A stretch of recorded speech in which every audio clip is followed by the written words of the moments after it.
இப்போ உள்ள ஜென்ரேஷன்ஸ் எல்லாமே இந்த அளவுக்கு செய்யணுங்கிற அளவுக்கு அவங்களுக்கு விருப்பம் இல்லை.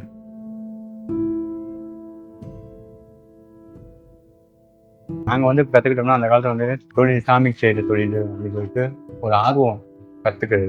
படம் வரைஞ்சி செய்யணும் எல்லாமே. இந்த அளவுக்கு இந்த அளவுக்கு படம் வேணும்னா வரைஞ்சி செய்யணும். கையால் படத்தை வந்து அதுக்கு மேலே துணி ஒட்டி கலர் சேர்க்கணும். சேர்த்துட்டு அப்புறமேலே இது வேலை பார்க்கணும். அது வந்து நாங்கள் ஆரம்பத்துலேருந்து சின்ன பிள்ளைலேருந்து எங்கள் அப்பாட்டெல்லாம் கற்றுக்கிட்டேன். இந்த வருது போகும் இன்னைக்கு என் பையனும் இந்த வேலை பார்ப்பானாங்கிறது சந்தேகம் தான். அந்த நிலைமை இருக்கு.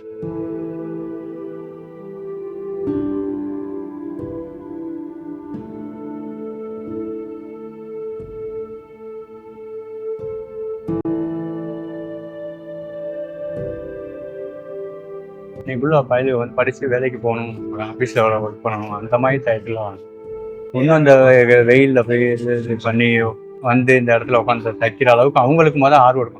அவங்களுக்கு அந்த ஆர்வம் இல்லை. நிறைய இருந்துச்சு. ஆனால் யங்ஸ்டர்ஸ் நிறையா பேர் வராங்க. புது புது ஆளுகள்லாம் நிறையா வராங்க.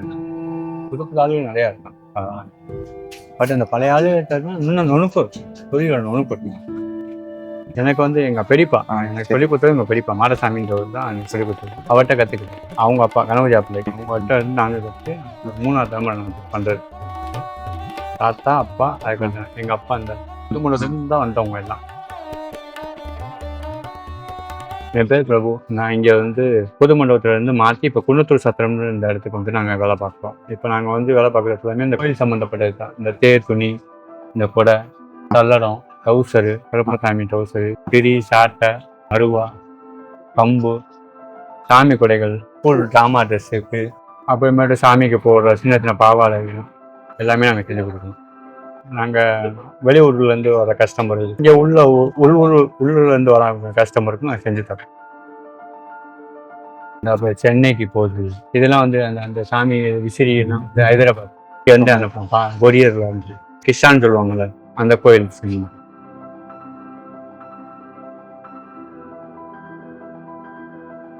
ஒரு ஊர்ல இருந்து வெளியூர் தான் மோஸ்ட்லி நிறைய. புது மண்டபம் வந்து நல்ல காற்றோட்டமான அது கடைகள் வந்து இப்படி கிடையாது. கடைகள் வந்து ஃபுல்லாமே ஒரே ரவுண்டிங்லேயே முடிஞ்சிடும். இப்போ நீங்கள் ஒரு பொருள் வந்தீங்கன்னா எல்லாமே ஒரே ரவுண்ட்ல கிடச்சிடும். இது வந்து பொருள்களை தேடி கண்டுபிடிக்கிறதே அவங்க ரொம்ப டிலே ஆகுது. இப்போ மாடியில் இருக்கிற போது அவங்களுக்கு கடையை கண்டுபிடிக்கிறதுக்கே அவங்களுக்கு கஸ்டமர் 1/2 hour 1 hour ஆகிடும்.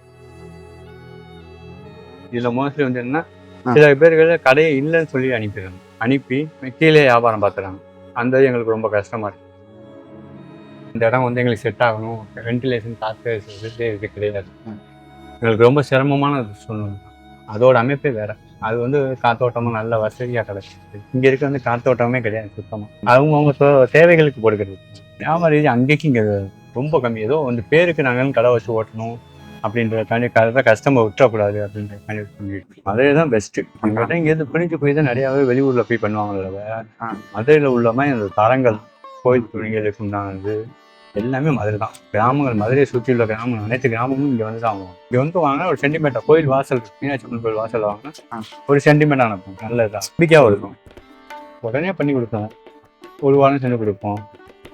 இந்த பார்த்தீங்கன்னா ஸ்ரீரங்கத்துக்கு குழுவில் கட்டணும்ட்டாங்க. இப்போ நான் செஞ்சு நாளைக்கு அனுப்பணும். அதான் வந்து நேராக வந்து சிம்மக்கல் இறங்கி பழைய சுப்பனார கோயில் அப்படியே ஸ்ட்ரெயிட்டாக வந்து நவீன் ஹோட்டல் வந்து பக்கத்தில் வந்துட்டீங்கன்னா குன்னத்தூர் சத்திரம். அங்கே இருக்க புது மண்டபம் ஷிஃப்டிங் புது மண்டபமே போட்டுரும் போர்டு. அதை பார்த்தீங்கன்னா 96ஆம் நம்பர் கடை. என் பேர் பிரபு. 96ஆம் நம்பர் கடை மாடசாமீஸ்வர் கடை.